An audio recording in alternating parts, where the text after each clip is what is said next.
The statements we're about to show you are from the Holy Quran, and is said to be the official, unchanged, pure word of God, revealed over 1400 years ago.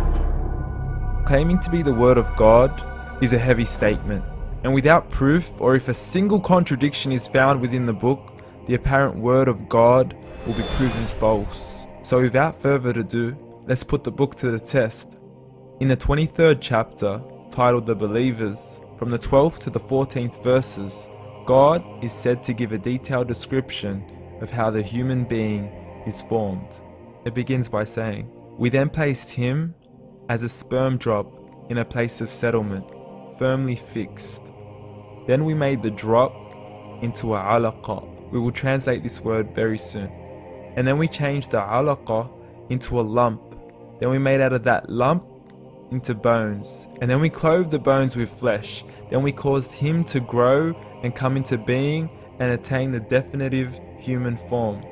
In the 21st century, we can now safely say that this verse is clearly describing the process of human development in correct chronological order. However, what we should be paying attention to in particular is the second stage, referring to the development of the embryo. The specific word used to describe the embryo in this verse is the word alaqa. The word alaqa, when translated into English, can mean three separate things. Firstly, a blood clot, or to be suspended, that is to be hanging or clinging to something, or thirdly and finally, a leech. Now, all three definitions don't come anywhere near what we perceive to be the human embryo. So, why are these words used, and what significance do they share with the human embryo? Can the embryo be described as a blood clot? Well, what do you think? In the third week of embryonic development, a tubular heart joins with the blood vessels to form a primordial cardiovascular system, and by the end of the third week, the blood is circulating and the heart begins to beat on day 21. The first thing that comes to mind in regards to being suspended or hanging is the umbilical cord. But we can't use that example because we are simply referring to step 2, before the baby has even formed. But we now know today that the umbilical cord is formed from the connecting stalk. And the connecting stalk is formed as soon as the embryo is formed.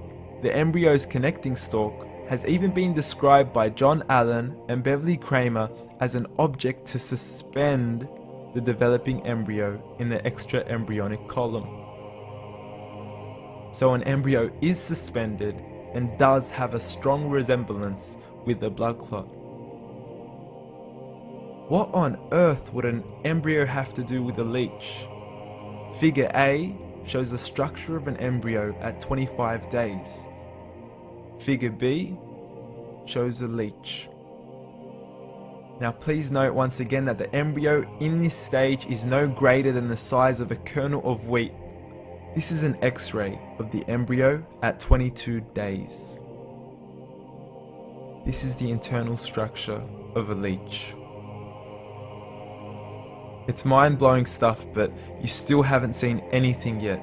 This is the head of the embryo at 22 days.